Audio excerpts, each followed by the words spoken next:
Eu vou ler mais uma vez para que a igreja venha entender. Eu sararei a sua infidelidade. Eu voluntariamente os amarei, porque a minha ira se apartou deles. Eu serei para Israel como o orvalho, ele florescerá como o lírio e lançará suas raízes como o cedro do Líbano. Amém, igreja? Amém. Glória a Deus. Creio eu que a maioria aqui deve conhecer a história do profeta Oséias. Eu vou ficar com o celular porque eu fiz meu esboço no celular, que eu não ia conseguir escrever tanto, e eu quero nessa noite trazer 13 tópicos que o Senhor me deu através dessa palavra. Irmãos, a palavra do Senhor diz que Deus usa o profeta Oséias como um modelo e um exemplo ao povo de Israel, da infidelidade do povo e do amor de Deus. A Bíblia vai dizer que Deus fala para Oséias casar com Gomer, uma prostituta, e constituir família com ela, tendo assim com ela 3 filhos. Imagina só, um homem separado por Deus ali para anunciar o Evangelho. Agora vem Deus para ele e fala assim: você vai casar com uma prostituta e você vai ter filhos com ela, porque é através dessa prostituta, é através desse casamento que eu vou falar com o meu povo. E a Bíblia vai dizer então que Deus ele usa o profeta Oséias com a simbologia do amor de Deus.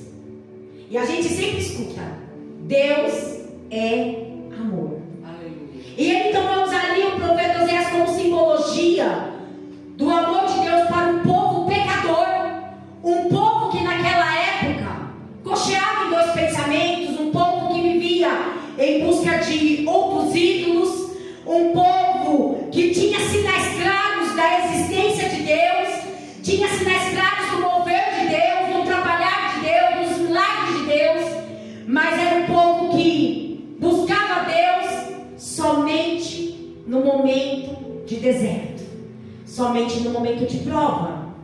E a palavra do Senhor então vai falar que na palavra de Oséias ela vem retratar ali a indignação de Deus com aquele povo, um povo que ele amou, um povo que ele escolheu, mas também vai tratar ali falando do amor dele e chamando o povo ao arrependimento. E nessa noite Deus veio nos chamar para o arrependimento. Aleluia. E não pense em vocês, porque somos pastores, que não temos que se arrepender, porque todos os dias pecamos contra Deus. É verdade. Todos os dias sobe ao nosso coração algum pecado, seja em palavra ou em atitude, em gesto, mas todo dia o Senhor nos convida ao arrependimento. Depois Deus, ele vai falar para Oséias despedir aquela mulher, fazer separação, porque e ela ia voltar à prostituição. Quando Oséias ele despede a sua mulher, a prostituta Gomer, ela volta à prostituição. E olha que interessante, quando uma pessoa está dada à prostituição, ele está dado à prostituição porque de alguma forma ele quer suprir alguma coisa que está faltando. Então ele ali vai se prostituir para ali receber o que ele está buscando. Então olha só, primeiro ela tem a oportunidade de se casar com um profeta. Olha que forte. Ela tem a oportunidade de se casar com o profeta, ela constitui uma família com o profeta. Mas ali por causa do seu coração, Deus manda Oséias pegar e deixar ela ir. E ela volta para onde Oséias foi e tirou ela. E nós somos assim. Deus vai lá, nos resgata quando ninguém mesmo acredita em nós, nos limpa, nos ama. E daqui a pouco o nosso coração, porque podemos enganar o homem, mas nunca vamos enganar a Deus. Aleluia. Começa a se voltar para os deuses estranhos, para o Egito, da onde saímos. E ali começamos então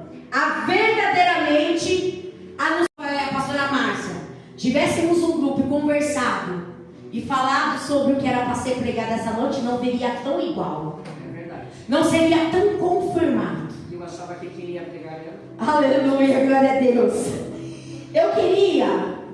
Eu não estou fugindo da palavra porque hoje é o amor que cura. Mas uma coisa eu aprendi no decorrer da minha caminhada em Cristo. Quando Deus corrige, a Bíblia diz que Ele corrige o filho que ama.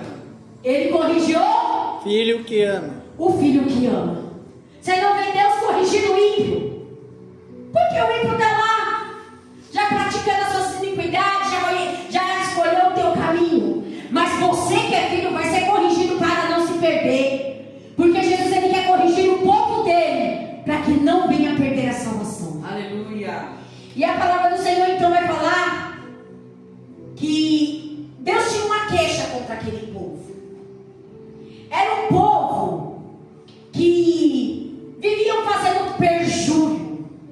Aí eu falei, peraí, eu vou até procurar o que é a palavra perjúrio, para não chegar lá e falar uma coisa que não é. São pessoas, eles eram um povo que levantava falso testemunho. Era um povo que mentiam. Era um povo que roubavam, adulteravam e faziam violência.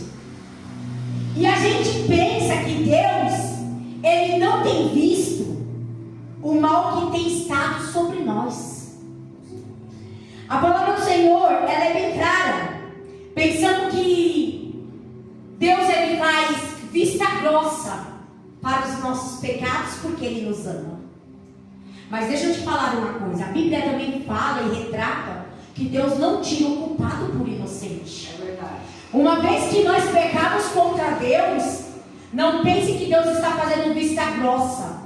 É porque Deus não trabalha da forma que o homem quer que ele trabalhe. Ele trabalha da forma dele. E a palavra do Senhor vai falar então que aquele povo vivia se desviando. Era um povo que estava no sofrimento, buscava Deus. Aí começava a melhorar, voltava atrás. Era um povo que, quando queria algo de Deus, era um povo que o adorava com seus lábios. Mas a Bíblia vai dizer que depois, quando estava tudo bem, eles enchiam as suas mãos de violência, levantavam falsos testemunhos, levantavam ídolos estranhos, voltavam para as terras estranhas. E a palavra do Senhor vai falar então que Deus ali vê que aquele povo é um povo corrupto, um povo que se corrompe por qualquer coisa, um povo que vivia totalmente amando a Deus pelo que ele poderia fazer. Então, aquele povo, a Bíblia vai dizer em Oséias, fala assim: o meu povo perece por falta de conhecimento. E o pastor já falou aqui nessa noite. Ele falou que muitos hoje estão perecendo porque não falam que conhecem a Jesus, mas não buscam conhecer. A gente falamos que conhecemos a Jesus porque ouvimos alguém falar de Jesus. A gente falamos que conhecemos Jesus porque talvez louvamos o louvor para Ele, porque talvez falamos alguma coisa que Ele nos fez, mas intimidade com Jesus tem passado longe dos povos de Deus. Era um povo que conhecia Jesus só de ouvir falar.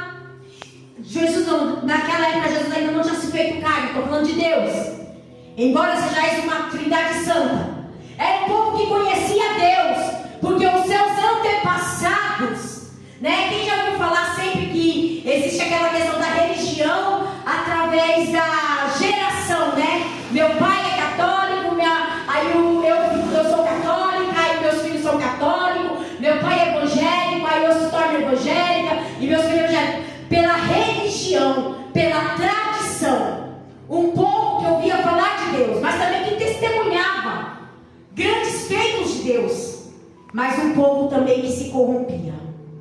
E Deus vai falar ali que aquele povo, ele começa então a perecer porque não buscavam conhecer a Deus. E sabe